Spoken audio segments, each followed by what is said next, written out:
Como primeira pergunta, nós gostaríamos de que o senhor falasse sobre as suas origens e por que escolheu o curso de Direito e foi para a carreira de promotor de justiça. A minha origem é do interior. Eu sou um homem da roça, né?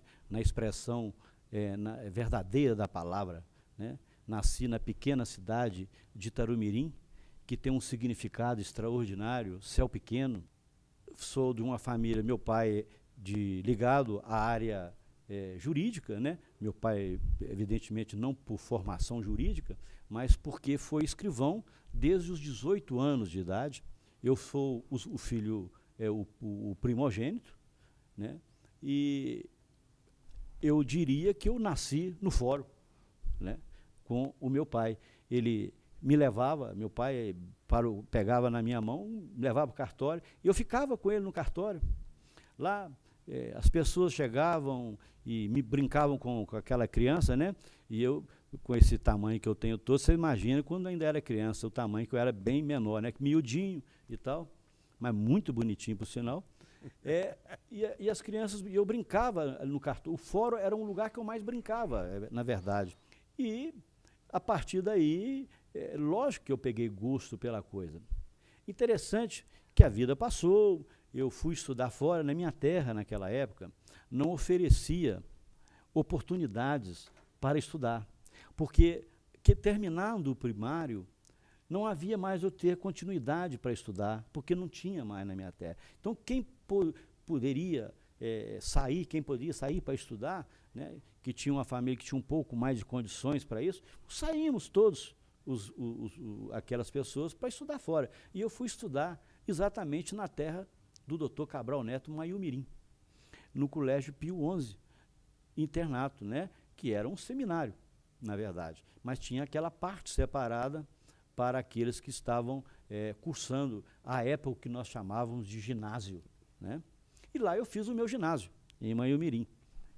Vim depois para Belo Horizonte, fiz o 2º grau no Colégio Anchieta, né? No saudoso Colégio Anchieta, ali na Avenida Olegário Maciel, com Tamoios, fiz os 3 anos, e curiosamente,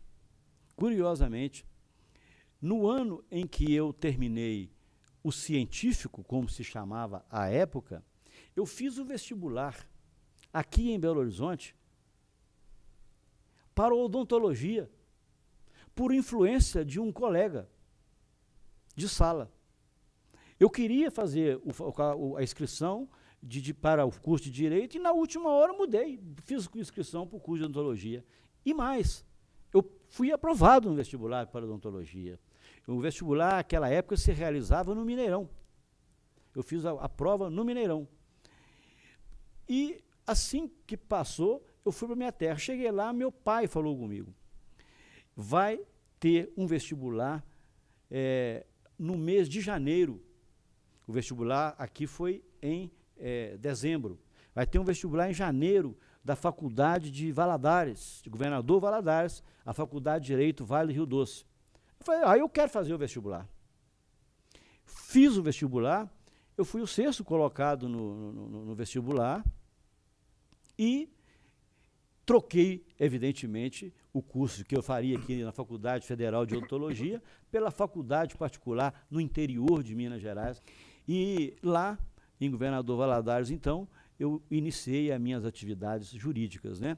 E, neste momento que eu iniciei a minha atividade como aluno da Faculdade de Direito, também eu iniciava, em janeiro daquele mesmo ano de 1972, eu iniciava também como escrevente do cartório, juntamente com o meu querido pai.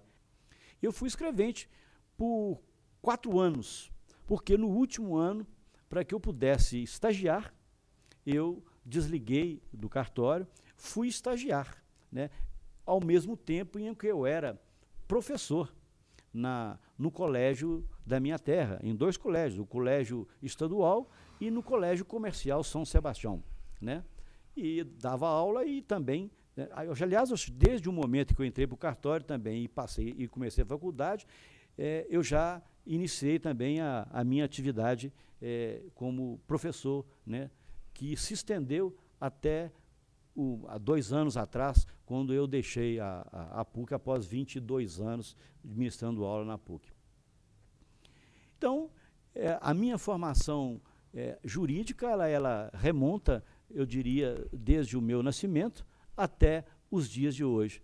E o Marceli político partidário? Essa foi uma história interessante, né? Porque quando eu deixei o colégio para ir para Tarumirim, exatamente quando eu fiz aqui o vestibular e tudo mais, e depois acabei indo para Valadares, naquele ano tinha eleições municipais. E o meu pai, que havia sido prefeito de Tarumirim, né, ele falou comigo, por que você não candidata a vereador? Eu falei assim, mas eu não tenho nenhuma tendência para política, eu acho que eu não seria um bom político, não. Não, mas tenta, aí tal, essa coisa toda. Eu acabei me inscrevendo. À época, chamava-se Arena, né? E eu, então, me candidatei, muito jovem mesmo. Eu tenho uma revista guardada, chamava Revista dos Municípios. Lá está escrito que eu era o vereador mais novo do Brasil. E fui secretário da Câmara nos 2 primeiros anos e depois eu fui, então, 2 anos vice-presidente da Câmara. Bem, gostaria que o doutor Marceli falasse sobre o seu concurso para o cargo de promotor, por que a sua opção pelo Ministério Público e depois de aprovado, havia naquela época uma escola, como nós temos hoje? Gostaríamos que falasse sobre isso. Interessante porque nós somos 109 que foram aprovados naquele concurso, e hoje me parece que nós somos 7 na ativa, né?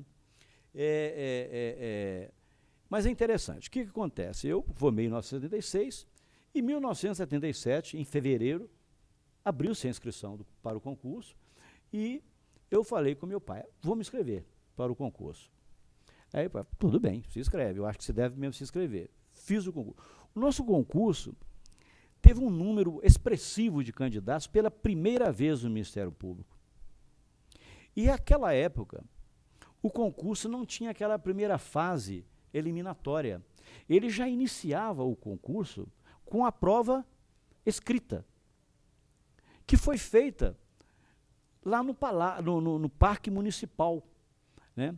Pela primeira vez fora de um local maior, porque pelo número de candidatos, eram quase 2.000 candidatos, 1.000 e tantos candidatos, uma coisa assim, e ficaram apavorados, porque já estavam com a data marcada e custaram arranjar lá esse local, e me parece que tinha um outro local, que eu não me lembro agora, também onde foi realizado as provas. E como detalhe, o procurador-geral da época era o doutor Pedro Rola. E como havia um filho dele fazendo também o concurso, o doutor João Francisco Rola, quem então presidiu o nosso concurso foi o doutor Alberto Pontes, que à época era o corregedor-geral do Ministério Público. Ele foi quem presidiu o concurso. Mas, como não havia aquela primeira etapa e foi escrita, os examinadores levaram 1 ano e 2 meses para corrigirem essas provas.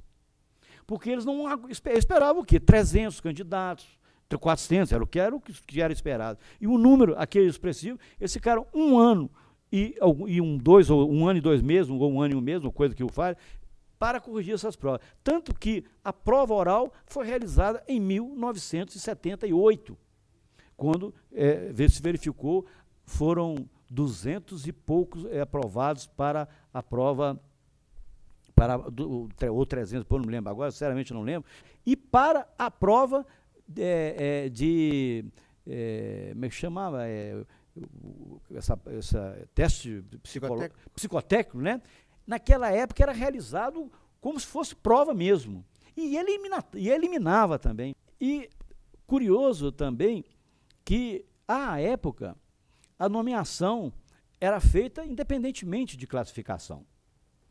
E eu confesso aos senhores que a remuneração era muito pequenininha, né? Era baixíssima, e eu falei com meu pai, como é que eu vou viver com ganhando isso aí, indo para um lugar? Aí eu falei, mas eu acho que você devia experimentar. Se você não gostar, você sai, pede exoneração e tudo mais. Mas eu fui também, as comarcas que apareciam, foram primeiros abertos 33 comarcas, e, logicamente, como o cargo, os 33 procuradores da época, faziam uma lista tríplice dos candidatos e mandavam para o governador. E quem apresentasse as cartas dos deputados que tinham o mando político da região, né, mando e do lado do governador, evidentemente. Claro, lógico, né? Não adiantava ser o mais votado se não fosse do lado do mando governador. político governamental. O governamental, exatamente. Aí mandava. Eu entrei em várias listas desses 33, umas 5 ou 6, mas nenhuma delas eu apresentei qualquer carta de político, porque não me interessava apresentar essas cartas. Aí, a seguir, veio uma comarca de Itaiomi, e eu seria o promotor de Itaiomi, mas aí o meu pai não deixou. Não, Itaiomi não. Ali, Itaiomi está a 23 quilômetros de Itarumirim, né, onde uma parte dos Andrades, né, inclusive um grande advogado influente, doutor Célio Vieira Andrade, que Deus o tenha, era também um dos grandes advogados lá, né. Havia um grande deputado, primo do meu pai, né, que era o doutor Atos Vieira de Andrade, um homem, um deputado federal, influente naquela região, porque era de Itaiomi. Então eu falei assim, Itaiomi não é um lugar para você ser promotor, né? Então, seja para lá. Acabou que, logo a seguir, abriu-se a comarca de Piranga e de Ferros. Todas duas eu fui bastante... eu não precisei de pedir cartas, porque os deputados se ofereceram ao meu pai para que eu fosse para essas cidades. Ferros, pelo doutor Dênio Moreira, que a sua mulher, dona Glorinha, era prima de minha mãe. E, embora político, meu pai não tinha ligações, mas meu pai não apoiava ele como deputado da minha terra, mas mesmo assim ele se ofereceu para que eu fosse para Ferros. E abriu-se Piranga, cujo deputado era o deputado Ciro de Aguiar Maciel, que é irmão do procurador de justiça, que foi examinador de direito penal ou processo penal? Penal, Sebastião. Direito penal, doutor Sebastião Horta Maciel. Por sinal, que eu considero que eu fiz a melhor prova e recebi a menor nota. Não sei o motivo, mas não era comigo, não. Foram com todos. Ele era muito severo, doutor. Eu tive uma nota, a menor nota minha foi com o doutor Ciro Maciel. Eu tive nota 6 com ele. Tá? E eu considero, fiz a minha melhor prova, foi exatamente a minha pior nota no concurso. Na prova oral. Na escrita eu não me lembro bem da prova oral. Porque a época era interessante que você fazia a prova, você podia fazer uma opção. Tinha na minha terra chama-se cumbuca. É uma cumbuca. A cumbuca, né? Onde havia os títulos que você poderia sortear e falar sobre aquele título, sem perguntas. E o examinador avaliava o que você falou sobre aquele título. A outra forma era eu não quero o sorteio. Eu quero que vocês façam, o seu examinador faça as perguntas. Né? E eu optei com todos, em ser perguntado e não sortear um ponto. Porque o que eu imaginava, puxa, eu vou tirar, naquela época eu não havia preparo para concurso, a não ser aqui em Belo Horizonte que tinha, mas eu morava no interior. O doutor Severino Flores tinha um curso aqui para fazer o concurso de promotor e juiz. A única coisa que eu fiz foi comprar uma apostila dele. Bom, o fato é que eu fui nomeado para Piranga, né? Cidade que eu fiquei por 3 anos, fui extremamente feliz nessa comarca, né? E lá em Piranga, o senhor teve a oportunidade de fazer júri? Puxa. E gostaríamos que falasse sobre seus júris. Interessante. Olha, eu cheguei em Piranga, à época não tinha o juiz lá. O juiz estava substituindo lá, era de Conselheiro Lafayette, que estava substituindo. E eu cheguei, no outro dia ele foi lá para fazer audiência. E falou, doutor, eu tenho um problema aqui, que está preso, eu tenho que fazer um júri semana que vem. Eu sei que o senhor está chegando e tudo mais. O senhor faz o júri? Eu falei assim, faço, com certeza. Na verdade, quando eu me formei, no período do concurso, eu advoguei 1 ano e pouco. 1 ano, quase 2 anos, eu advoguei, né? Além de continuar, né, como professor, eu advoguei esse pequeno período. E nesse pequeno período, eu fiz talvez uns 15 júris como nesse período, né? E fomos fazer o júri, eu fiz a minha acusação, gastei todo o tempo, era de uma pessoa que tinha posses, né? Os pais tinham posse, era um rapaz novo, né? Que tinha matado um rapaz por causa de namorada, e tinham brigado e acabou matando esse rapaz. E eu fui fazer o júri, eu fui muito veemente. E o mais interessante, que nesse primeiro júri, a minha mulher, Jona, ela falou assim, eu vou lá ver. Ela ficou tão impressionada da minha contundência na acusação, que ela falou, nunca mais vou ver um júri seu. Tá? Porque disseram que eu chegava perto do réu, sem, evidentemente, eu nunca fui de colocar o dedo, não, mas eu chegava muito próximo e falava aquilo que um promotor tem que falar mesmo para o réu, né, com muita contundência mesmo. E veemência, e eu diria até um pouquinho de braveza. Eu acho que eu queria compensar até o meu tamanho, sabe? E o fato é que o advogado começou a ficar preocupado, porque a princípio eles acharam, isso é mole para nós, esse promotorzinho aí nós vamos pôr no bolso fácil, né? Mas eu fui extremamente contundente. E eu considero até hoje, depois de fazer, eu fiz 168 júris, né, como promotor de justiça. Acredito que esse tenha sido o melhor meu, com certeza. Sabe? Tomás, mas de Piranga o senhor foi para onde? Eu fui para Paracatu. E lá é outra história da minha vida como promotor de justiça. Por quê? Eu cheguei em Paracatu e não tinha casa para morar. E a minha mulher estava grávida da minha segunda filha, a Eliana. Estava grávida. E eu cheguei lá e não achava, não tinha mesmo lugar. Porque Paracatu vivia o Eldorado brasileiro, com a soja e com o trigo. E não conseguia casa. Fui eu, minha mulher, a minha pequena Luciana com 3 anos de idade,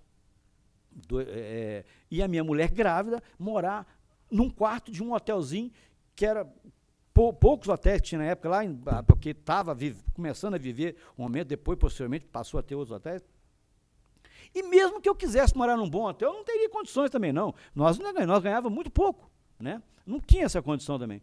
E eu, então, naquela situação, e o juiz, coitado, querendo me ajudar de toda forma, querendo até me levar para a casa dele, eu falei, não, eu vou ficar no hotel, até eu ter uma oportunidade de uma casa. E eu liguei para a Procuradoria, falei com o Procurador-Geral, que já à época me parece que era à época o doutor Valdir Vieira, ainda. Valdir Vieira. Eu falei, doutor Valdir Vieira, eu estou aqui num quarto de hotel nessas condições. E não tem. O que eu faço? Ele falou assim, dá um ultimato. Ou ele te arranja uma casa, ou você vem para Belo Horizonte. Eu te chamo para cá. Na época usava-se muito essa expressão. Você vai ser adido aqui em Belo Horizonte. Né? Era isso mesmo? Né? Você vai ser adido aqui em Belo Horizonte.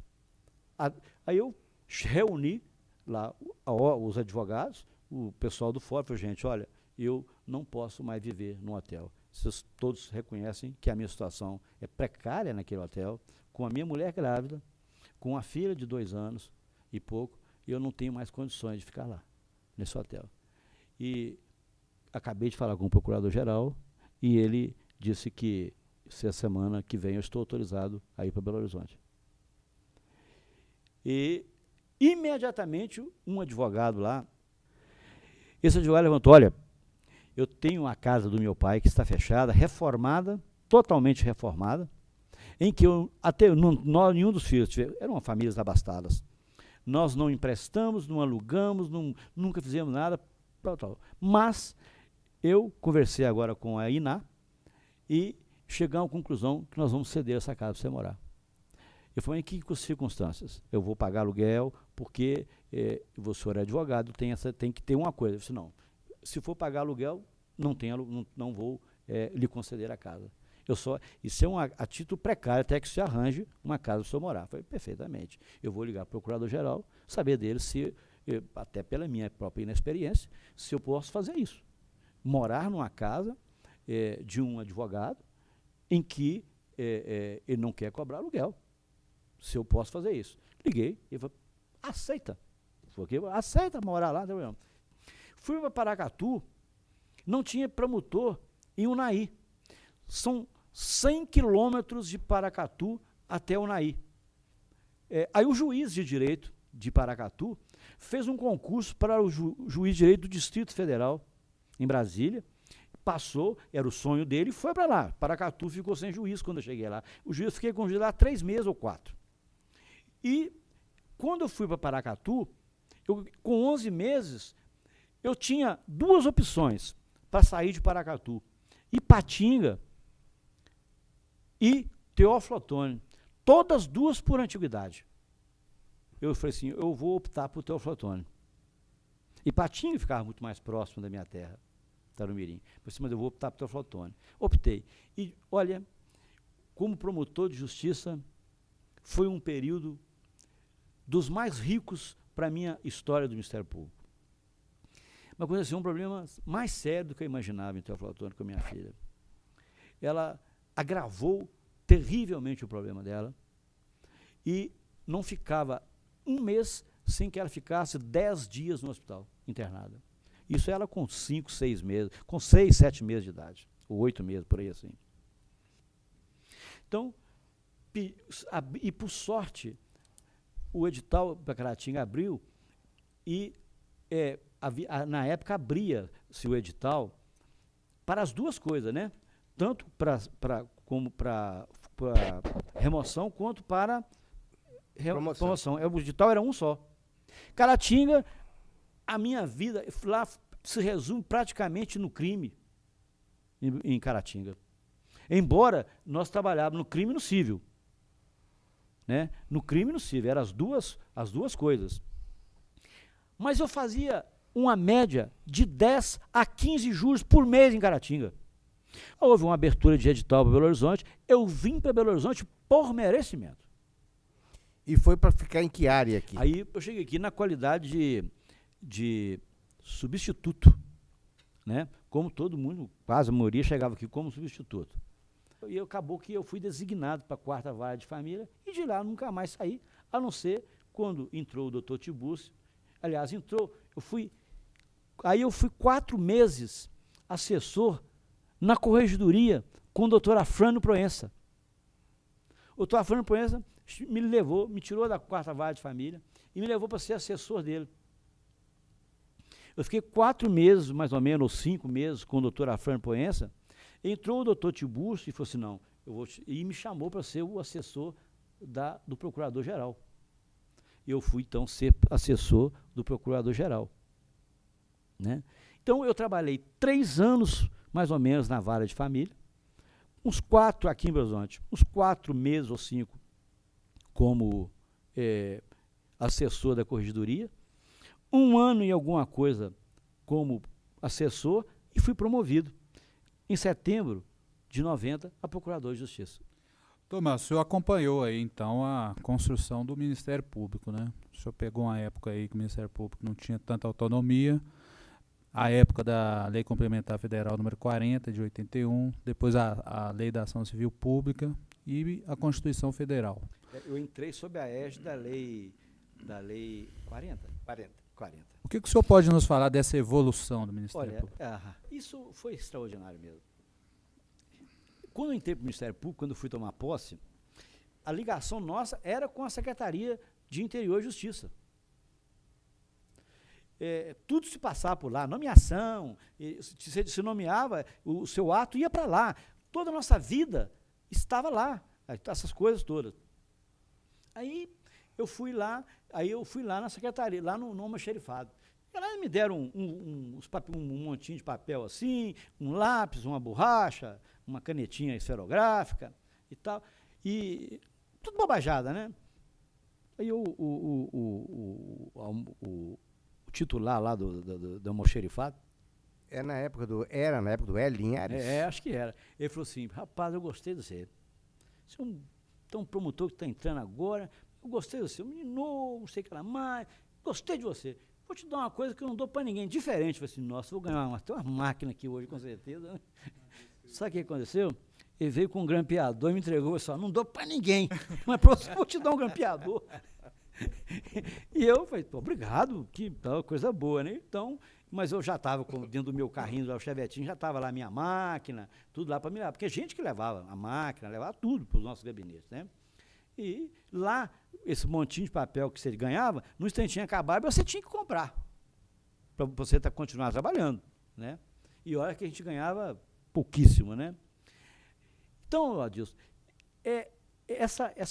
o Ministério, aí isso continuou ainda em Ipiranga, em Paracatu, inclusive aconteceu, me parece que quando eu estava em Paracatu, aconteceu a primeira greve no Ministério Público, um ensaio propriamente de greve, né? Quando eu estava em Paracatu em 81, 82, me parece, foi um ensaio de uma greve que aconteceu lá em Paracatu, me parece, não sei bem, parece que tinha dado uns benefícios muito grandes para os juízes e tal, e o Ministério Público ficou de fora. Foi na época do chamado repicão. Isso, né? O em repicão. que deu-se ao Poder Judiciário um sistema de gratificações sobre gratificações e ao Ministério Público não se deu nada.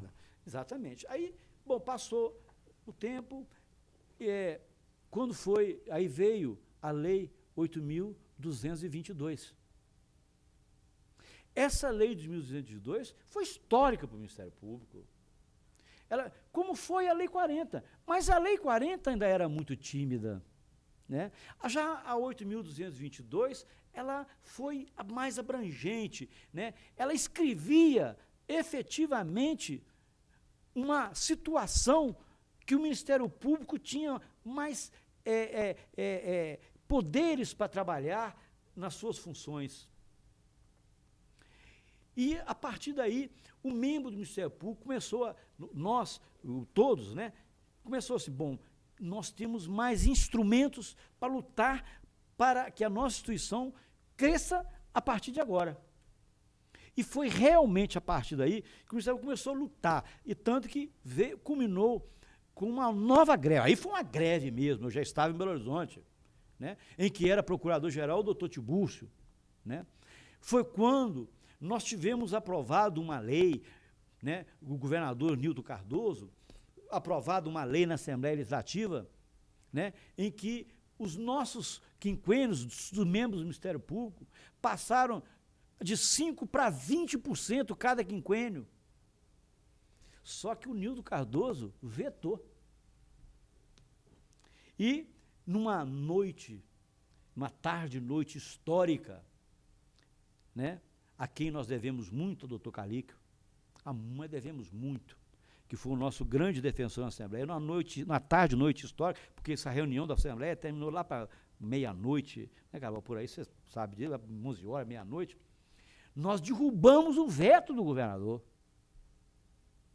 E depois veio a Constituição de 1988, que o Ministério Público consagrou-se definitivamente como a maior instituição desse país, em que o respeito à sociedade e a sociedade em relação ao Ministério Público transformou-se de forma extraordinária. O Ministério Público se transformou. E veio, evidentemente, a lei que hoje ainda está em vigor, né? Nós gostaríamos agora, de um polo a outro, de saber como foi a sua participação na comissão que elaborou o anteprojeto de lei para regulamentar a atuação do Ministério Público junto ao Tribunal de Contas. Foi interessante isso, doutor Cabral, porque o Ministério Público, quando assumiu, assim, de forma definitiva, o Tribunal de Contas, e para lá, inclusive, foram designados procuradores de justiça, né, nós, na verdade, não tínhamos nada que regulamentava a atuação do promotor de justiça. Nada, nada. Foi fantástico aquilo. Fantástico. Foi uma resolução extraordinária, né? E fruto de algumas reuniões, de debates, né? O que eu digo é que é o seguinte, é que nós, quando éramos incumbidos de uma tarefa, a gente ia ao fim dela verdadeiramente. Nós tínhamos aquilo como uma profissão a nossa profissão era levada como a coisa mais séria do mundo. E nós íamos até o fim, não ficava pela metade, não. Hoje todo mundo fala assim, vamos fazer uma comissão, acabou, não vai sair nada, não é? Que faz isso? Verdade. Todo mundo fala isso. Mas não, nós íamos a fundo, buscávamos, e nós não tínhamos referência. Nós não tínhamos referência, porque foi o primeiro Estado que regulamentou isso. Porque, às vezes, quando acontece um fato que já tem 1, 2, 3 estados que já tem aquilo, fica fácil, você vai lá e pega e se adapta à realidade do Estado, do que você está trabalhando. Nós não tínhamos essa referência. Nós criamos a referência para o Brasil. Doutor Marceli, antes de entrarmos no aspecto da corregedoria, gostaríamos de relembrar que o senhor teve uma experiência na Associação Mineira do Ministério Público. Mas o que o senhor nos fala nos períodos de 91 a 95? O que o senhor nos fala daqueles tempos? Cara, esse foi o período em que o Ministério Público começou a ganhar áreas mais evoluídas. Por exemplo, a Lei 8.122 de 92, né? E foi um período de efervescência do Ministério Público, né? E eu fui, na gestão do Dr. Nedens e posteriormente do Dr. Vartuli, eu fui conselheiro, e não só conselheiro, como também nas 2 gestões presidente do Conselho Deliberativo, né? E naquela época, o Ministério Público ainda vivia muito de pires na mão, né? E para vocês terem uma ideia, o doutor Tibusco foi nomeado pelo governador Nilton Cardoso, em razão de uma série de fatos. O Nilton Cardoso não recebia o procurador-geral no gabinete dele. Aí, quando o Ministério Público precisava de alguma coisa, na verdade, a associação é que intermediava os atos do procurador-geral em relação ao governo, era a associação. A associação tinha uma força extraordinária, grande demais. Era o canal de comunicação com o governo era a Associação Mineira do Ministério Público. Bom, doutor Marceli, agora nós chegamos na etapa do senhor nos falar alguma coisa sobre seus mandatos na Corregedoria Geral. Primeiro mandato. A eleição, o primeiro mandato foi final do ano de 1997, né? Dezembro de 97. E a corregedora geral era a doutora Ruth, que pleiteava a sua recondução ao cargo. E devo dizer que foi uma extraordinária corregedora. Muito boa. Excelente corregedora. Deixou um legado para a corregedoria fantástico. Assim como foi o doutor Cabral. E como foi tantos outros, né? Eu não tinha nunca a pretensão de ser corregedor. Nenhuma. E a época tinha o Ministério Público estava muito dividido, viu? Muito dividido, né? Foi formado um grupo, né, de promotores, e olha que promotores de expressão, procuradores de justiça de expressão, que eles denominaram-se independentes, né? E houve uma grande visão. Eu confesso aos senhores que eu não tinha nenhuma preferência por qualquer grupo político. Eu não me envolvia em política. Embora eu tenha Posteriormente, nessa época eu até participava lá, foi uma época que eu também participei lá na associação como conselheiro, mas eu não me envolvia politicamente, de forma alguma, nunca, não me envolvia mesmo, né? E eu então falei, bom, vamos lá, me inscrevi, né? E a eleição, como era até hoje, ela é feita pelo Colégio de Procuradores. À época, nós tínhamos, eu acho que 92 procuradores, ou 90 procuradores, não me lembro bem, mas compareceu para votar 88 procuradores de justiça que compareceram para votar. E foi muito emocionante a apuração, porque foi voto a voto. E aí, doutor Márcio, o senhor foi, primeira vez, montar a equipe, né? Quais os critérios que o senhor utilizou? Eu procurei aliar a sabedoria, a competência e a amizade com os meus colegas para nomear os meus assessores, entre eles o doutor Adilson. Eu fiz, sinceramente, uma equipe inigualável. Excelente. Mas eu tive uma equipe sensacional, tanto de subcorregedores quanto de assessores, né? Do Adilson, depois a gente chegou o Luciano. No início foi eu, Luciano, foi Manuel, Adilson, Valéria e Sarabando. Sarabando, Luciano, Manel Divino e Valéria, né? Aí foi interessante. Aí muitos fatos. Esse primeiro mandato nosso foi bem tranquilo, né, doutor Adilson? Foi, muito. Foi tranquilo. A corregedoria funcionava lá no 10º andar do edifício sede, né? Nós tínhamos na verdade, embora todo o trabalho da doutora Ruth, o número de funcionários da corregedoria era muito pequeno da relação às necessidades da corregedoria. Então, uma das primeiras coisas que nós conseguimos com o doutor Epaminondas foi aumentar o número de funcionários. Mas nesse primeiro mandato, sim, nós não tivemos grandes problemas no primeiro mandato. Então, no primeiro eu não me lembro de graves problemas. Então, nós nos cuidamos muito da parte administrativa da corregedoria. Eu gostaria de aproveitar essa expressão, o aspecto administrativo. Gostaria de saber um detalhe com relação à informatização. Sim. Esse foi o maior trabalho que nós iniciamos no primeiro mandato. Através do doutor Manel Divino, principalmente. Porque ele, a questão da informatização, ela ainda era um pouco incipiente. Não era uma coisa como é hoje, que chegou, a gente poderia até usar a palavra banalizar, né? Banalizou, né?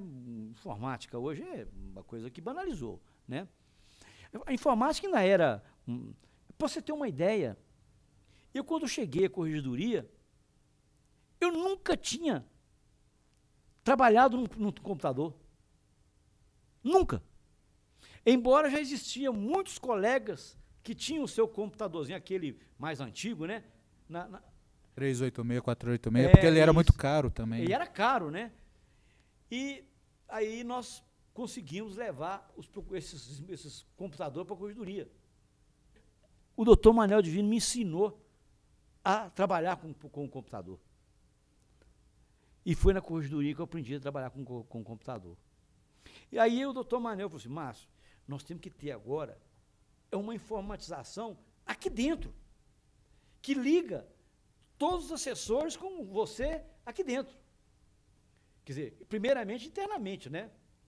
E foi assim e tal, e partindo ali, junto com funcionários da informática, e nós criamos, então, nesse primeiro ano, o primeiro programa de informatização da corregedoria, que chamava-se Criativo.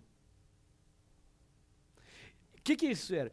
O doutor Adilson conseguia acessar o outro assessor, eu acessava eu, tal. Lá dentro, internamente. Fichas funcionais entre também. Os funcionários, com esse criativo. Nós começamos a passar os dados dos promotores, dos aposentados, de todo mundo, para o computador, né? Informatizar as fichas funcionais.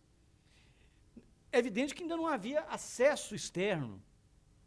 E nós concluímos isso né, até no segundo mandato, tudo.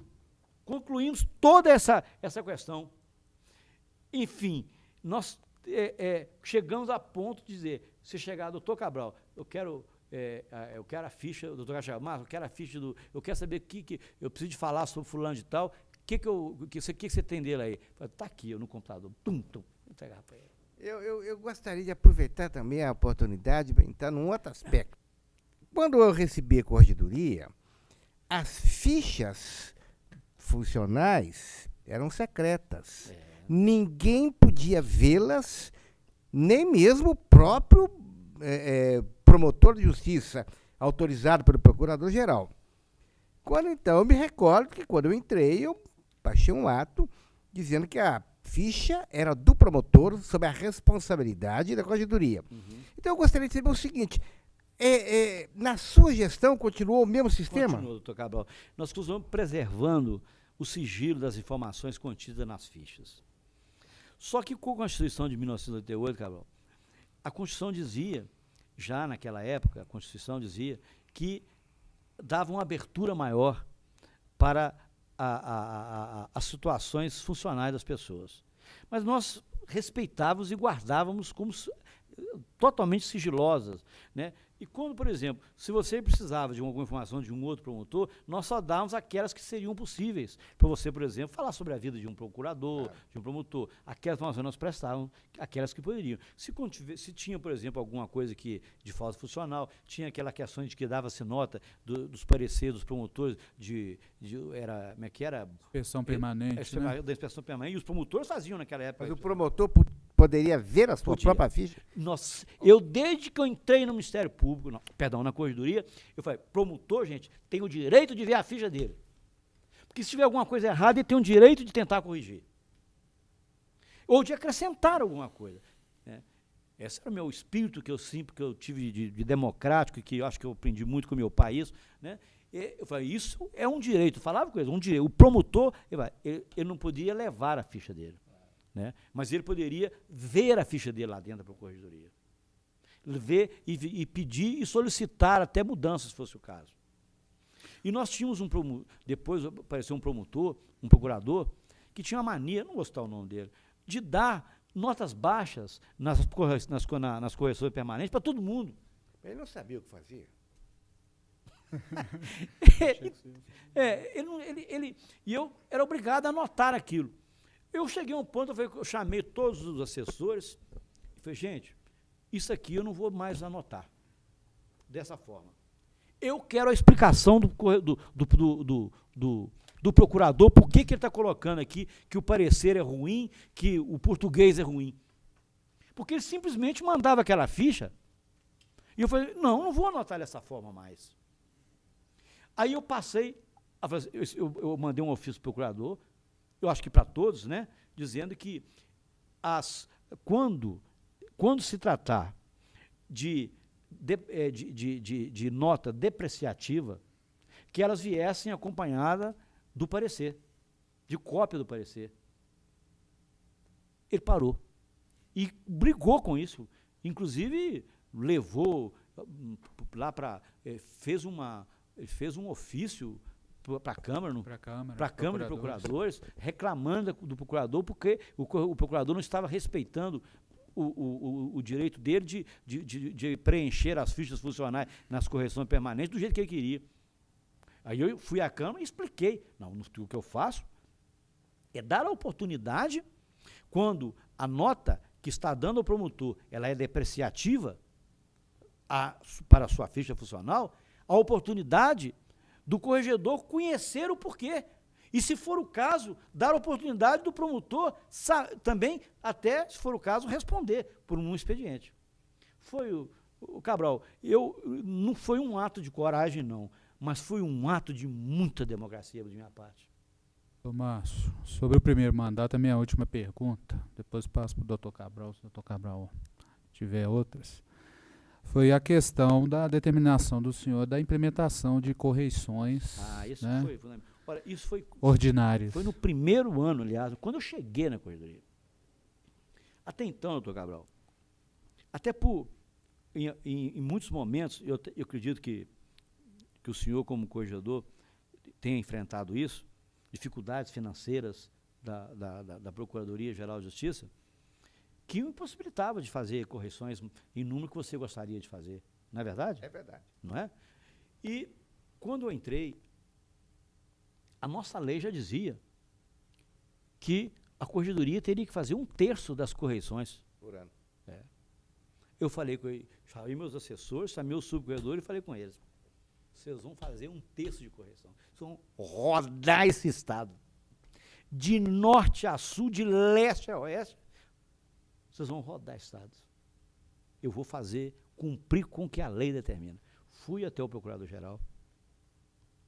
Chamei o doutor Paminondas. Aqui até então, os carros que se viam corregedoria eram um mulambo de carro. Falei, doutor Paminondas, eu vou cumprir a lei. Eu vou fazer as correções conforme a lei manda. 1/3 das comarcas, dos promotores. Eu vou fazer. Eu quero do senhor 2 coisas. Primeiro, o deslocamento do subcorregedor e do assessor requer diárias. Eles vão sair de casa, vão viajar por estradas ruins, vão alimentar, vão pagar hotel, né? E a diária é um direito, né? Segundo, quero carros um pouquinho melhores, para que eles possam rodar. E mais do que isso, doutor Cabral, eu, como corregedor, em todas as correções que tinha uma cidade, polo, eu ia nelas. Aí mais, eu falei doutor Paminondas, a corregedoria não tem carro. Quando o corregedor precisa de um carro, o que tiver aí é o que serve para o corregedor. Está errado. O corregedor precisa de ter um carro próprio. Esse carro é da corregedoria, fica à disposição da corregedoria. E é um carro para servir ao corregedor e aquelas que precisarem, o subcorregedor quando precisar, alguma coisa. Mas especialmente para o corregedor. Ele falou assim, você está certo. E no mês seguinte, ele foi lá na corregedoria me entregar o carro para correr esse carro e falou assim, esse carro está, já está lá, terminado lá, não sei aonde, tal, que esse carro só sai de dentro da procuradoria por ordens do corregedor. Né? Então, eu acho que foi a questão da correção, a implementação de um veículo, de funcionários, a implantação, iniciando a informatização, foram os grandes temas que foram debatidos e concretizados na corregedoria. Gostaria que o senhor falasse, doutor Márcio, falasse também sobre a presença da corregedoria durante os seus mandatos. Talvez tenha ocorrido mais na segunda etapa, da corregedoria no Centro de Aperfeiçoamento Funcional e nos encontros regionais. Pois é. Eu ia em todos, Carlos. Em todos, doutor Carlos. E lá, quando aconteceu nesses encontros, eu exigia que tivesse um momento destinado ao corregedor, que até então não tinha isso. Não tinha. Eu falei, não, eu quero, a partir de agora, eu vou, se tiver um momento destinado única e exclusivamente para o corregedor com os promotores de justiça, onde vai se realizar o encontro. E assim foi feito. Né? E foi a partir daí também que nós exigimos e colocamos a presença do corregedor nos cursos destinados a preparatórios aos promotores de justiça. Nós tínhamos um dia, começou acho que com meio-dia e tal, assim. Depois ficou um dia, hoje se for preciso até mais vezes colocado para a corregedoria. Foi outra situação que nós colocamos, junto com o centro. E o centro, né, tudo que ele tinha, ele enviava para a corregedoria. A corregedoria passou, então, a fazer o seguinte: aqueles que compareciam aos encontros recebia dentro da corregedoria era consignado na ficha dele o comparecimento dele naquele encontro, e para efeito de merecimento aquilo era computado como um fato a mais para o merecimento do promotor de justiça. Márcio, vamos começar então a falar do segundo mandato. Tá. Acho que o segundo mandato, o senhor pleiteou a recondução, junto com o doutor Renato Jacó, que foi seu adversário. O que o senhor pode nos contar aí dessa eleição? Democrática. Né? O doutor Renato Jacó, desembargador, sim, ele fez uma coisa que até então acho que nenhum candidato tinha feito. Né? Ele fez um folder, coisa de político mesmo, coisa bonita, sabe?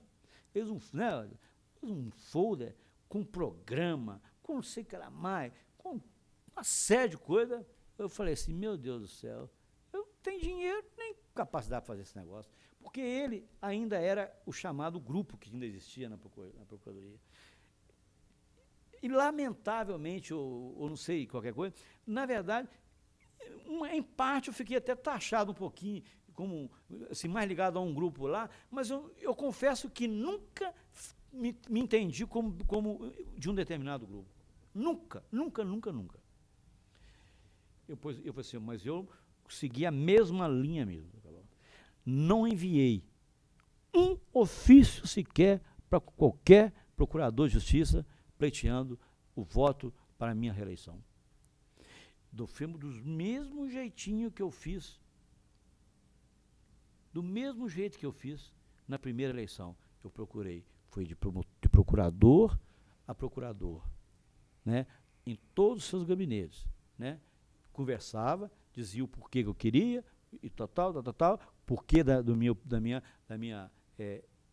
vamos dizer, insistência em continuar na corregedoria, os meus planos que eu tinha para o futuro, sim, sem escrever nada, dizendo. E veio a eleição, e ela foi até mais tranquila do que eu imaginava, muito mais tranquila.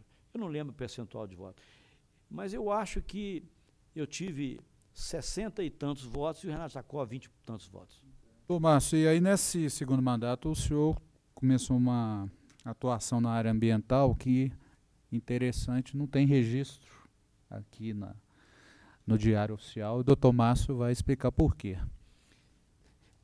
O que aconteceu? Um belo dia, numa correição que nós fomos fazer na comarca de Passos, estava lá o pessoal fazendo, Passos como centro ali das outras comarcas e tal, e eu fui a Passos. E lá, eu ia ter uma solenidade qualquer, em que eu vi, em que estavam presentes vários militares da chamada Polícia Florestal. Eu falei, engraçado, é aqui que está a possibilidade maior do Ministério Público fazer alguma coisa, unir-se à Polícia Florestal. Reunimos com a Polícia Florestal, com a sociedade, aquelas pessoas que também tinham interesse e tudo mais, e nós acabamos por criar a chamada ARPA, lá em Passos. Associação de Recuperação e Proteção Ambiental. ARPA, em Passos, a primeira. E fizemos um estatuto inicial, e essas coisas todas, e no dia criamos, doutor Cabral, o engajamento dos promotores de justiça daquela região.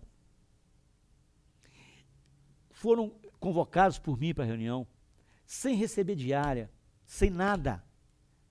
E durante um período todo, em todas as reuniões que nós fazíamos, eles iam nas reuniões sem diária, sem nada. E a partir daí, nós criamos a ARPA em Passos, Bom Despacho, Divinópolis, Formiga, onde mais é disso? Em torno ali da represa de Furnas, né? E a represa de Furnas, todinha em torno da represa de Furnas, tudo. E começamos, aí começou os promotores, isso constava do nosso primeiro estatuto, conversar com os juízes, que naquelas... foi quando chegou também, já tinha o juizado especial, né, e tinha aquelas transações penais, que elas poderiam envolver pagamento de dinheiro a alguma instituição. E os juízes apoiaram e passaram a destinar aquelas penas, aquelas multas que eram aqueles que era da, como é que chama? A transação Da penal transação penal, acordada, né? destinavam-se para as harpas. Nós começamos a comprar barcos para a Polícia Florestal. Compramos carros para a Polícia Florestal. Compramos eu não sei como é que chama esse telefone, via satélite para a Polícia Florestal, que lá da floresta, do meio da floresta, no rio, ela conseguia manter contato com a central, via satélite. Coisa cara na época, cara. E a Polícia Florestal dessa região foi a primeira no Brasil a ter isso, através dessas harpas. E sempre era presidente da ARPA um membro da sociedade, não era nem um promotor, nem um militar. Era alguém da sociedade, não éramos nós. A ARPA era constituída basicamente de pessoas componentes da sociedade. Nós éramos as pessoas que se... aglutinadoras e que amparavam as ARPAs. Nós conseguimos reunir todos os prefeitos do entorno de Furnas, e todos aqueles homens ribeirinhos, aquelas pessoas humildes, ribeirinhas, que viviam da pequena pesca, ou de um pequeno plantio quase que artesanal, né, para sobrevivência mesmo, né, da sua família, mas que tudo era jogado para o rio, os dejetos todos eram jogados para o lago, né? Então, tivemos a ideia de criar as fossas sépticas. Cabral, foi o dia que nós conseguimos com os prefeitos, todos eles, nós vamos colaborar e vamos, em cada município, vai concretizar. Naquela época, cada fossa ficava em aproximadamente R$300 a R$350. Pois nós conseguimos, Cabral, que nenhum ribeirinho daquele lado, aquele que ficava lá, ó, às margens de Furnas, não tivesse uma fossa séptica. Doutor Márcio, o senhor também enfrentou os primeiros atos normativos aí que trabalharam a questão da racionalização da atuação do Ministério Público no processo civil. O que o senhor pode nos dizer sobre isso? Eu, historicamente, né, eu fui sempre contra. Eu participei da luta do Ministério Público para galgar a posição de destaque que o Ministério Público alcançou naquela época. De ser o defensor, de tirar aquela pecha de promotor de penal, né, para o promotor de justiça que está para servir a sociedade como a última esperança de uma pessoa, ou de um povo, ou de uma comunidade. E na área, nessa área do cível, eu fui um que trabalhei logo depois que eu passei esse 1 ano no Tribunal de Alçada como procurador do crime. Eu vim para a Procuradoria trabalhar no cível, e 90% do meu trabalho era da Fazenda Pública, era administrativo, né? E eu percebia, doutor Cabral, o tanto que nós consertávamos situações em que o Estado estava tendo enormes prejuízos, porque nós recebíamos processos com aquele chamado reexame necessário, que não tinha recurso, sabe? E muitas das vezes o promotor nem era intimado. Eu me lembro, para citar um entre muitos casos, de um certo momento, que eu estava falando num processo de uma desapropriação, envolvia a Copasa, e eu me debati com aquilo, olhei, eu falei, nossa, que valor horrível isso aqui, e o juiz concedeu. Eu falei, nossa, isso tem que ter um absurdo, como é que pode ver isso aí? Eu me desloquei, fui até as chamadas aqui em Belo Horizonte, nas administrações fazendárias. Eu fui numa delas aí. Eu falei assim, esse lugar aqui, esse lugar X, qual é o valor que vocês têm lá de terra? É tanto. Eu falei, nossa senhora. Vamos dizer assim, o valor que estava lá era 3.000 vezes mais o valor que poderia valer dessas apropriações. Então, errado. E eu, então, pedi a eles, falei assim, vocês não têm isso assim? Temos. Nós temos aqui todos os locais com os respectivos valores que nós colocamos na hora de venda, que são, às vezes, muito parecidos com valores reais, outras vezes um pouquinho inferior, ou outras vezes até um pouquinho superior. Mas, na média, era o real. Vocês podem me fornecer isso? Podemos, isso é público. Então me dá. Eu juntei com o meu recurso, no meu parecer, Cabral, aquilo, para o tribunal, e pedi ao tribunal que de ofício declarasse, por se tratar de coisa pública, a nulidade daquele processo, a partir da perícia que foi realizada. E assim foi acontecer no Tribunal de Justiça. Então, e outros, eu contei esse fato, mas quando veio, porque a primeira quando se falava na saída do promotor de justiça da área civil, a primeira coisa que foi falado foi da área fazenda, da fazenda pública. Qual era o argumento? Que lá já tinha os procuradores do Estado para isso. Só que o Ministério Público fazia um papel diferente, era de fiscal da lei, e estava lá no artigo 82 do Código de Processo Civil, e estava no Código Tributário. E no CPC, né? E no CPC, principalmente no CPC, no artigo 82. Eu falei, meu Deus, isso não pode... E o movimento cresceu. Eu tenho a impressão, não sei se é verdadeiro, esse movimento ele iniciou-se no estado de São Paulo. E aqui ganhou adeptos. Mas começou com o doutor Euler, ele teve um avisozinho lá. Número 1. Número 1, né? E na gestão do doutor Nedens, ele mandou uma resolução para a Câmara, para o Conselho, retirando essas funções do promotor de justiça. Eu tenho escrito o meu voto, o único voto contra. Fui vencido. Infelizmente, veio aquela malzinada, desgraçada carta de Pojuca, posteriormente. O doutor Manuel Divino, inclusive, ficou vencido. Vencido também no Colégio de Procuradores. Vencido, né? E hoje, doutor Carlos, lamentavelmente, o Ministério Público fala muito pouco na área civil.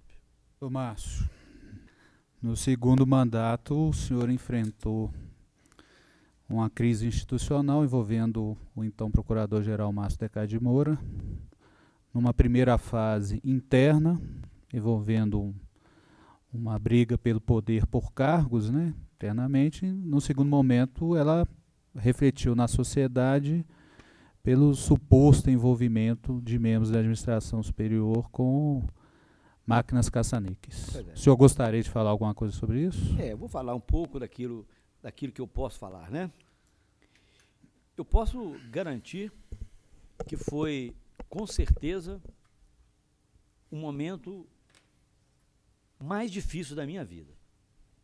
Seja como homem, seja como procurador de justiça e especialmente como corregedor na época. Porque chegou um momento que o Ministério Público ficou sem rumo. Para vocês terem uma ideia, nesse período, estava sendo realizado um concurso. E, no dia da prova, quem era o secretário do concurso, me parece que era o João Batista, me parece. O João Batista chegou com as caixas das provas no meu gabinete e falou assim, o que eu faço com essas aqui? Eu não tenho para onde entregar, não tem, o procurador-geral não está aí, já estava aquela turbulência. Eu falei assim, eu assumo isso. Eu assumi, levei as caixas para o local onde se realizei as provas, Fiquei o tempo todo lá com essas provas. Mandei chamar o subcorregedor, o subprocurador, o procurador-geral adjunto. Falei assim, você tem que ficar aqui, ainda que você não faça nada, mas você tem que ficar aqui. Né? Aí, quando chegou no final da tarde, ele apareceu lá, né, pelo menos para convalidar aquilo, porque eu não tinha competência para isso, mas eu assumi aquilo e e fui até o fim, de forma sem ocorrer nenhum fato no concurso. Nada, nada, nada. Eu digo para vocês que a corregedoria, ela foi fundamental para que o Ministério Público de Minas Gerais não perdesse seu rumo de forma total e talvez até hoje estivesse sentindo essa situação. A ponto de nós assumimos tudo. Eu assumi, inclusive, aqueles que fizeram aquelas atrapalhadas todas. Fui junto com o promotor de justiça, um promotor, o doutor Márcio Gomes, que à época estava, já era o coordenador do criminal. Junto com ele, eu assinei um pedido de prisão de 2 membros, de 2 pessoas, uma delas estava aqui dentro, que era, me parece, genro do procurador-geral, e um outro, que eu não me lembro mais agora, porque por sinal chamar a Márcia também, né, que estava envolvido com essa questão da loteria mineira, né? E nós pedimos a prisão dele, foi concedida essa prisão, mas evidentemente que eles evadiram, né, para não serem presos. Enfim. E isso, doutor Márcio, acho que foi a resposta que a sociedade esperava. Olha, e foi tudo. Que não havia... E a partir daí, infelizmente, doutor Cabral, e eu consegui me desvencilhar, através de notas que eu pedia, que o pessoal ainda muito incipiente também nessa questão da comunicação aqui, eles vinham para fazer entrevistas comigo, todos os meios de comunicação, e eu, doutor Cabral, em momento algum, dei uma entrevista sequer. Nunca. E aqui vivia entupido de repórter, não só de Minas, mas como de outros estados. E eu, em momento algum, para que não pudesse o Ministério Público ser desgastado ainda mais perante a sociedade, em momento algum, eu falei, eu só dava conhecimento através de notas. Foi feita prisão disso. O Ministério Público está assim. O Ministério Público funcionou naquele período, doutor Galvão. E eu digo, com toda sinceridade, a corregedoria como um todo, não foi o corregedor não, como um todo, corregedor, subcorregedores, assessores, funcionários e outras pessoas, seguramos o Ministério Público naquele momento. Se não fosse a corregedoria, eu digo com muita sinceridade, o Ministério Público hoje não seria este Ministério Público que nós vemos. Nós, vou dizer o senhor, não, mas nós sofremos um pedido de destituição, de impeachment da sua função. Além do crescimento institucional que teve a corregedoria, e como havia o pedido do procurador-geral de então, a sua aposentadoria para não ser destituído do cargo de outra forma, o impeachment dele, eles ficaram com medo que eu fosse o candidato a procurador-geral. Porque eu era realmente, como diz na gíria, a bola da vez. E tanto que naquele relatório, já por imposição de pessoas, que eu não vou citar nomes, colocaram uma pecha na corregedoria. E por uma questão, doutor Gabriel, da mais singela que você possa imaginar. Tinha um expediente relativo a uma promotora de justiça de Sabará, em que esse expediente estava nas mãos do doutor Luciano, que era o assessor.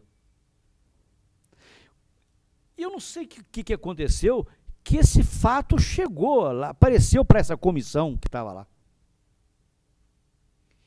E exatamente nesse momento, o pai do Luciano teve um problema cardíaco, teve que fazer uma cirurgia, e o doutor Luciano teve que ficar uns 10 dias, ou 15, ou 20 dias afastado, e não deu andamento a esse procedimento de coisa insignificante. E a partir disso, algumas pessoas, me parece que dos 90 e poucos procuradores, 98 procuradores, 31, né? 31 procuradores fizeram tipo um abaixo-assinado, querendo a cabeça do corregedor. Que, por felicidade, que nós não temíamos, não, porque eu falei, tudo bem, podem fazer isso.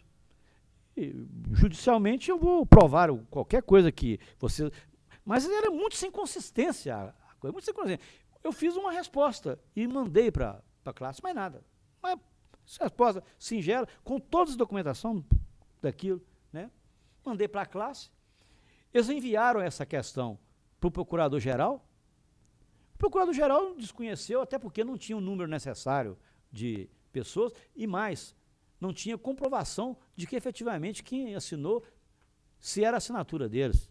Tinha isso também, e eu acredito, porque um desses falou comigo, Márcio, tinha meu nome e a minha assinatura não era minha. Um falou isso comigo. É provável que outros também tenham sido. Sim. Possível. Né? Então, foi um fato que eu sofri. Foi sofrido para todos nós da corregedoria.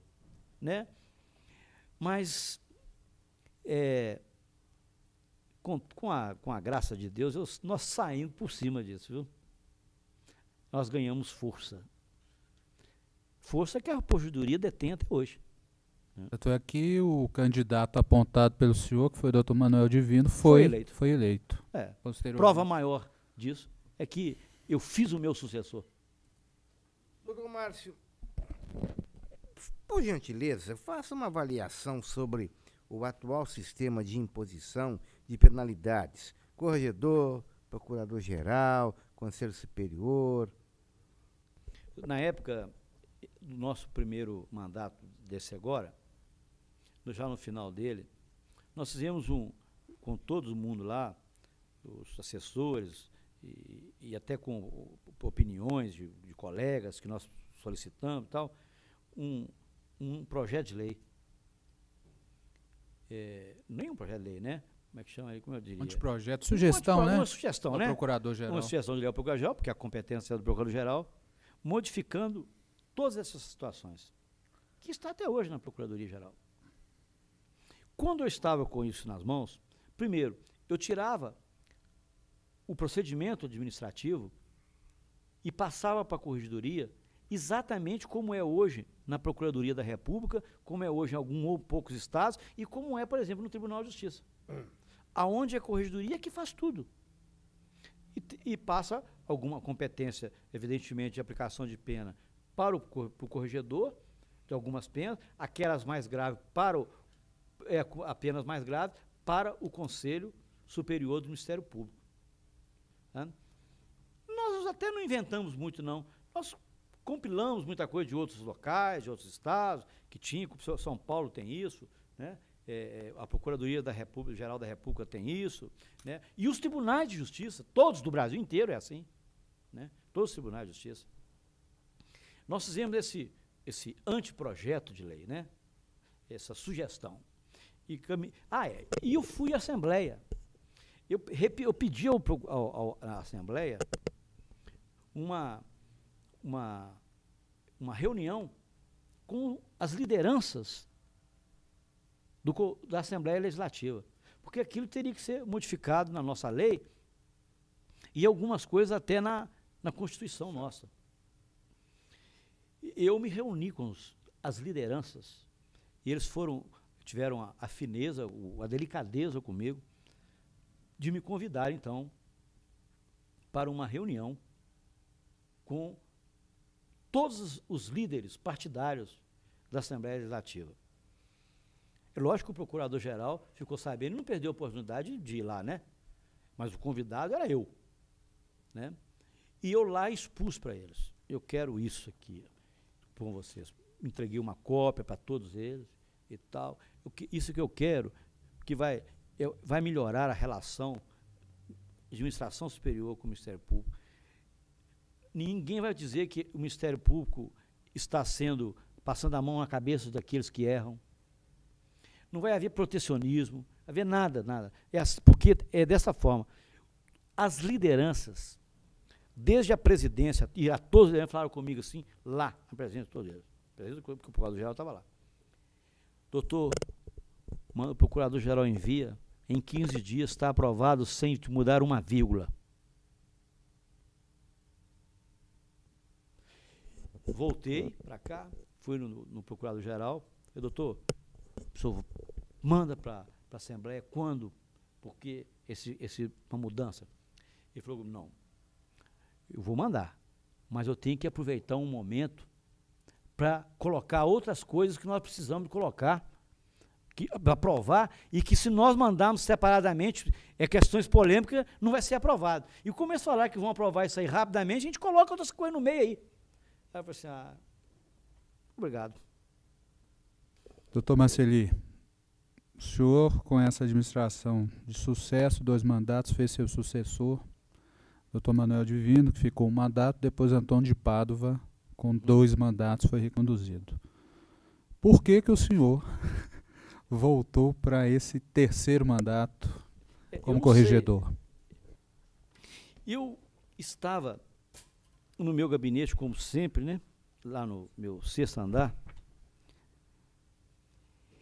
Um dia eu sou surpreendido com um grupo de procuradores no meu gabinete.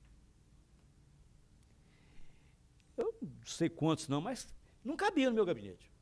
Alguns ficaram do lado de fora. Doutor, nós queremos o senhor corregedor de novo. Vocês estão brincando comigo. Falei, vocês estão brincadeira comigo, não? Não. Tanto que, olha que o tanto de gente tem aqui. Falei, gente, mas eu já fui corregedor por 4 anos. Mas esse momento agora, os candidatos que estão falando por aí, tal, eu acho que para conciliar isso aí é só você, mais ninguém não.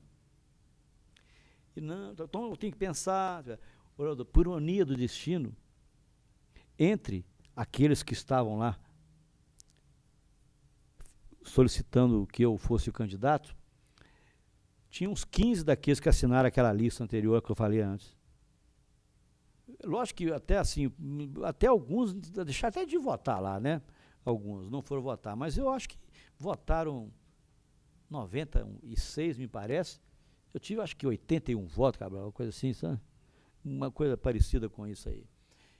Quer dizer, a minha responsabilidade, inclusive, naquele momento, aumentou profundamente, muito, né? Demais a conta. Eu praticamente tinha um conselho, o colégio de procuradores, votando em mim, praticamente o colégio de procuradores. Eu passei a compartilhar mais muitas questões com o conselho, com a Câmara, sabe? Levava as angústias, né, do Ministério Público, porque eu as recebia. Quem recebia essas angústias dos promotores eram nós, ampliamos as nossas correções, né? Melhoramos os nossos sistemas, passamos a mandar as equipes para regiões onde já havia aviões para lá, através de avião, sem necessidade de deslocamento de carro. Um carro ia para lá para ficar servindo a eles para deslocamentos e tal, as equipes, né? E foi um período que se implantou, né,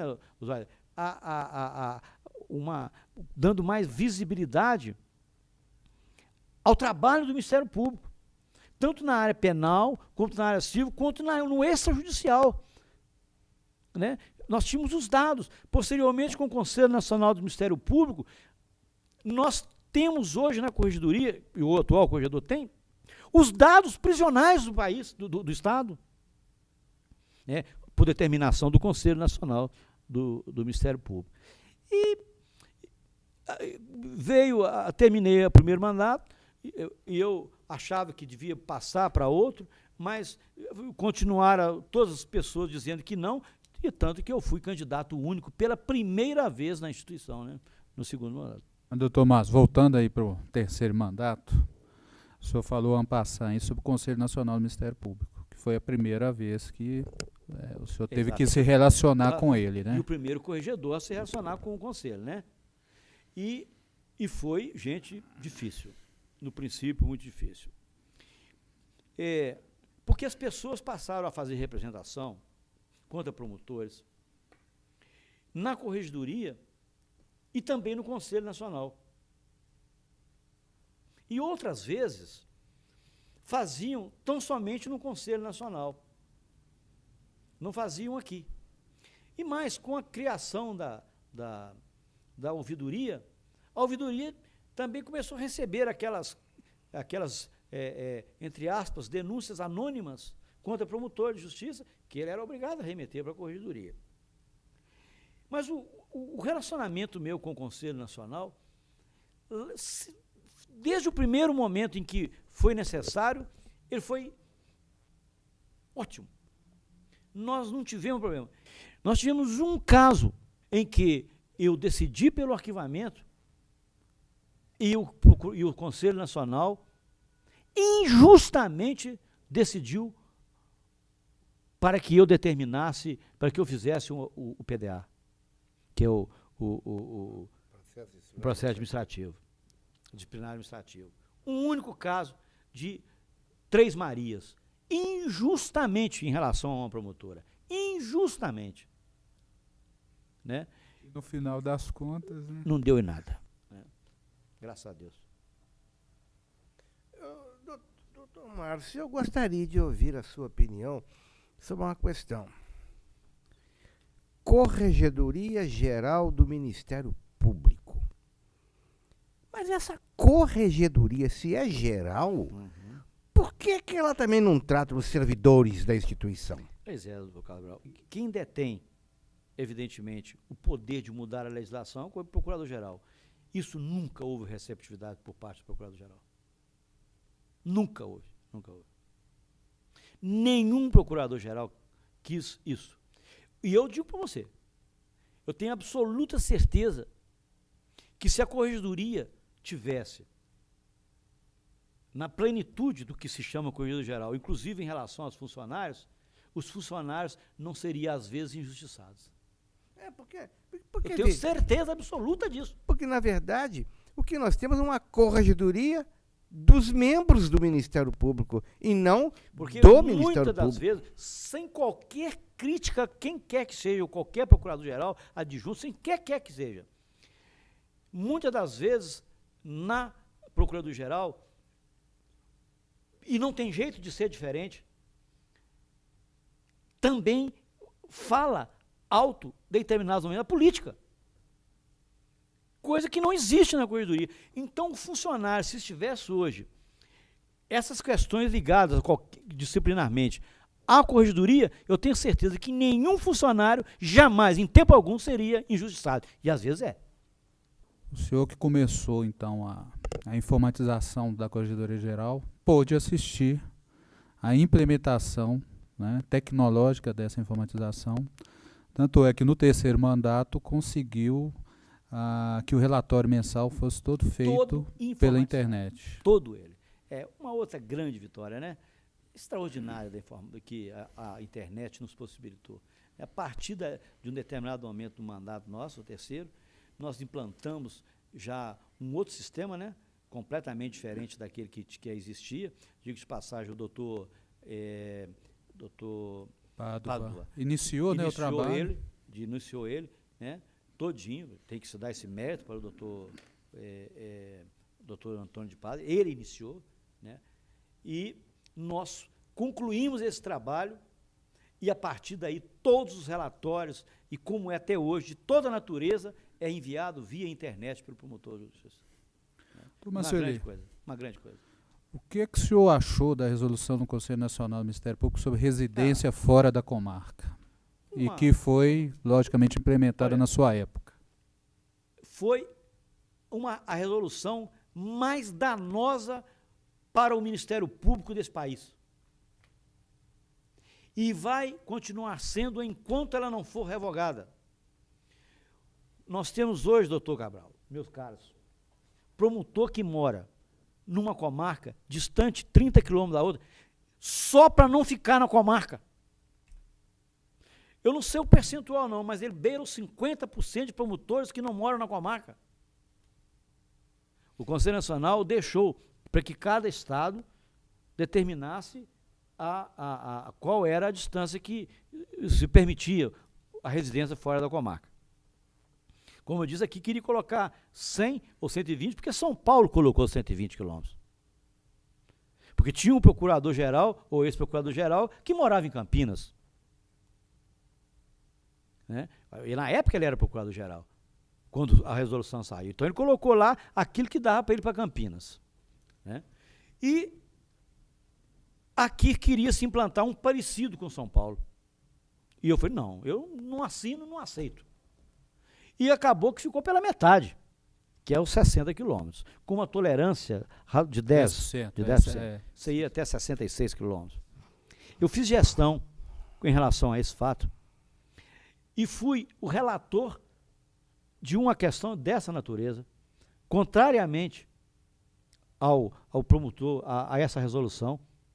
Ela foi aprovada no Conselho Nacional dos Corredores Gerais dos Estados da União, aprovada, à unanimidade, enviada cópia para o Conselho Nacional e ele não fez nada, não fez vistas grossas. Essa colocação já mais ou menos responde a minha colocação, porque eu ia perguntar, existe algum dispositivo legal que determine que as corregedorias, no final ou início de cada ano, fiscalizem realmente se os promotores estão morando ou não, ou se tem necessidade ou não de continuar? Tem, né, a resolução. E a gente fiscaliza, mas hoje está tudo na legalidade. Tá todo o promotor é obrigado a manter o serviço em dia. Manter o serviço em dia e tal. Nós temos um promotor aqui que mora além dessa distância. Mas eles mandam. Quem decide é o procurador. Isso está lá na corregedoria, lá no Conselho Nacional. A decisão é do procurador-geral. Nós da corregedoria simplesmente emitimos uma opinião favorável ou contrário. Então o que nós fazemos? Está em dia.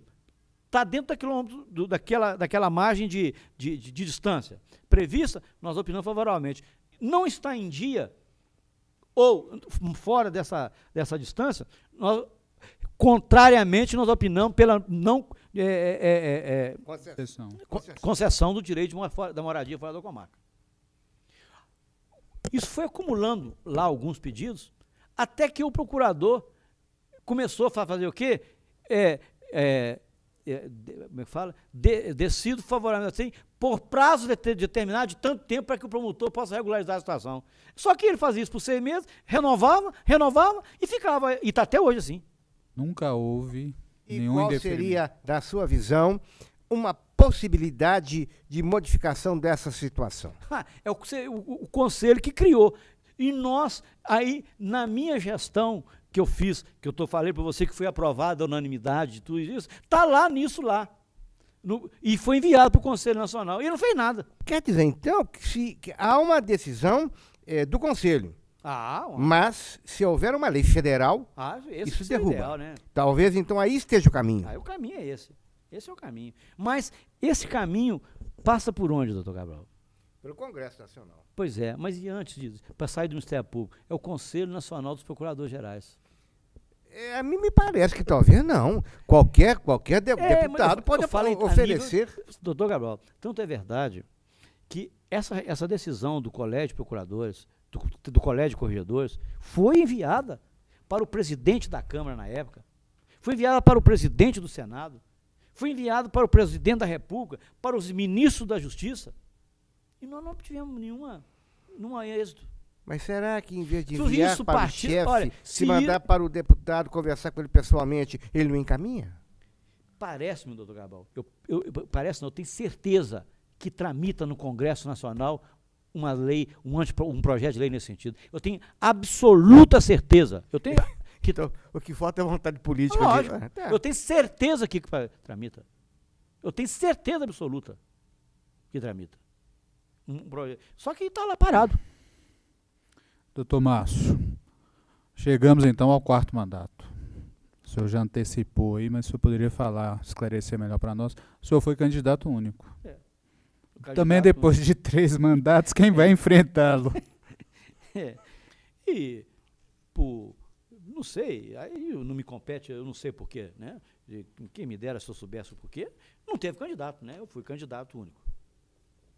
Qual era a sua opinião, a sua posição sobre o sistema de escolha do procurador-geral como existe hoje? A eleição de uma lista tríplice por todos os integrantes da carreira e a escolha dentre dos integrantes da lista tríplice pelo chefe do executivo. E, em seguida, pode um promotor de justiça ser procurador-geral? Nós temos 3 estados, São Paulo, Minas Gerais e Pará. São os únicos 3 estados que promotor não pode ser candidato a procurador-geral. Né? Quando teve um momento nesse último ano do meu mandato que eu fui convidado pelo Colégio de Deputados, Colégio de Lideranças, para um almoço, onde estava também convidado alguns outros membros do Ministério Público. E eu estava muito próximo do presidente, já era esse atual presidente, era o Roberto Pinto Coelho, atual vice-governador, né? Acho que era ele, não me lembro se era ele ou se era o Diniz Pinheiro, não me lembro agora bem, acho que era o Diniz Pinheiro, já foi mais para o fim do meu mandato. E eu perguntei, doutor, vocês não têm vontade de modificar essa sistemática de escolha do procurador-geral? Algum dia isso passou para a Assembleia? Alguém já falou? Já. Inclusive o Partido dos Trabalhadores, já inclusive, se tem eu não sei, mas já entraram até em um certo momento com um pedido, uma mudança da Constituição estadual para isso, para permitir que o promotor seja candidato. Eu posso dizer a você que 90% dos deputados são contra isso e jamais, mesmo se o procurador-geral mandar para cá, não passa. Na sua última administração, aumentou a complexidade, o número de expedientes, o número de correições. Muito. Mas parece que houve uma melhor, um aumento do número de funcionários, a modificação física da corregedoria, né? E as questões materiais foram também todas remodeladas. Nós conseguimos fazer uma boa depuração dentro do Ministério Público. Salvo engano, doutor Cabral, por força de ações da corregedoria,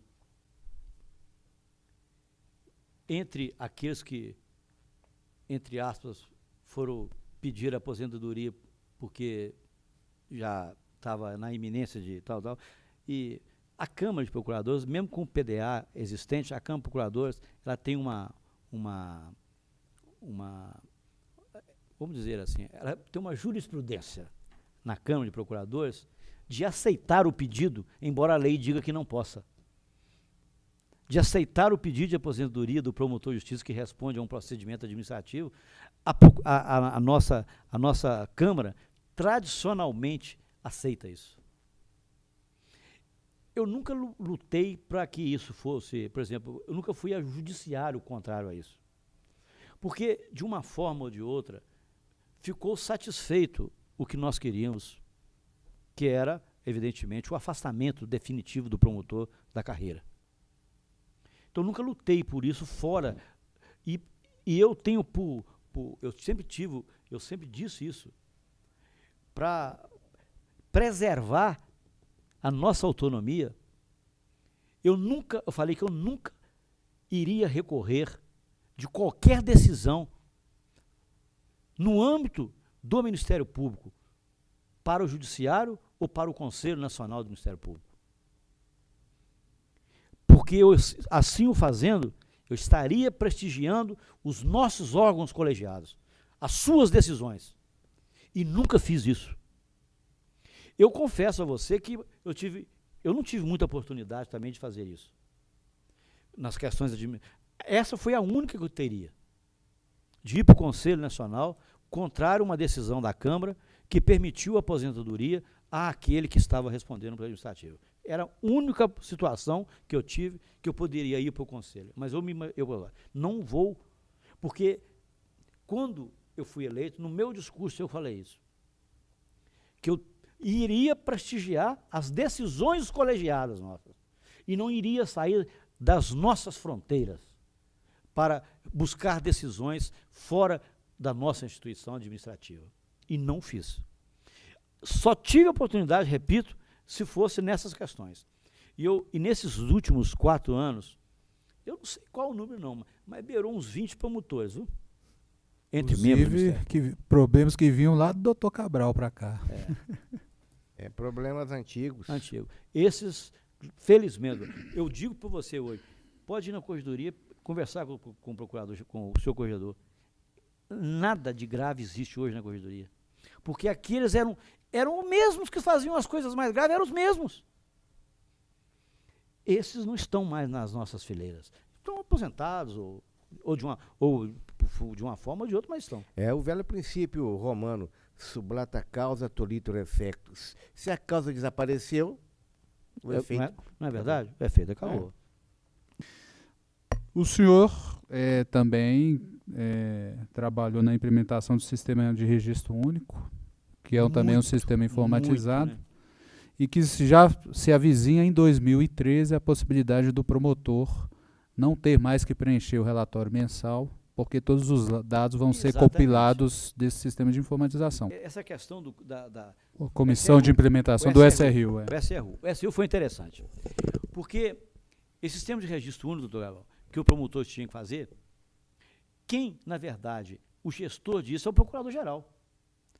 Nós somos simples fiscalizadores de quem não constar fazendo o registro da forma como determina a resolução do procurador-geral. Não é isso? Então, aquele funcionário, extraordinário funcionário, que ficou assim à frente disso, que foi o Alexandre, o que ele fazia? No princípio, foi quando foi feita a resolução do sistema de registro único e tal, nós chegamos a ter umas 150 comarcas que durante um ano quase não mandava nada. E eu apertava o cinto dos promotores. Falei assim, eu quero ver por que não está isso. E eu mandava. Falei, vamos fazer aí lá. Foi diminuindo. Nós chegamos, cara.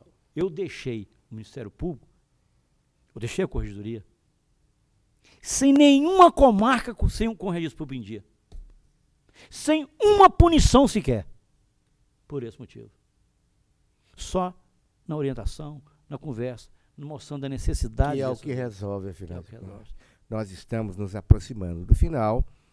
Eu apenas quero fazer-lhe um último pedido. Ali, à sua frente, o senhor tem uma câmara diretamente voltada para o senhor. E para encerrar, gostaríamos de fazê-lo com as suas próprias palavras. Gostaríamos que, se possível, o senhor nos deixe, olhando para o futuro, uma mensagem para a memória do Ministério Público, uma mensagem para os futuros promotores, uma mensagem para os futuros corregedores gerais, uma mensagem como só o senhor sabe dar. Ali está a câmera à sua frente. E muito obrigado. A minha vida foi dedicada a coisas que sempre eu prezei muito. Eu sempre tive uma grande e profunda admiração pelo Ministério Público. O Ministério Público confunde até a minha própria existência, juntamente com a minha família, com meus amigos e Deus, principalmente Deus. O que eu gostaria de deixar mesmo para essas futuras gerações do Ministério Público, na qual o doutor Adilson é um deles. Eu já estou, como dizem na minha terra, eu estou descendo a serra. Eu já subi, cheguei no topo dela e agora eu estou descendo a serra. É que respeitem efetivamente essa instituição, porque ela é, indiscutivelmente, a mais honesta, a mais sincera e aquela que efetivamente a sociedade pode contar. Eu tenho o hábito de dizer para as pessoas que o Ministério Público e o promotor de justiça, ele tem sobre os seus ombros uma responsabilidade que ele não sabe medir o tamanho. E que ele é, para muitos, a última esperança, principalmente para aqueles que não tiveram a sorte na vida, para não usar outra palavra. Portanto, meus amigos, não deixem que essa instituição, que é a maior instituição do país, a mais responsável instituição desse país, e a que mais pode fazer por esse povo sofrido desse país, seja destruída em alguns aspectos, como alguns até pretendem. Lutem bravamente e doem, se possível, a vida por ela, como eu o farei um dia, se for necessário.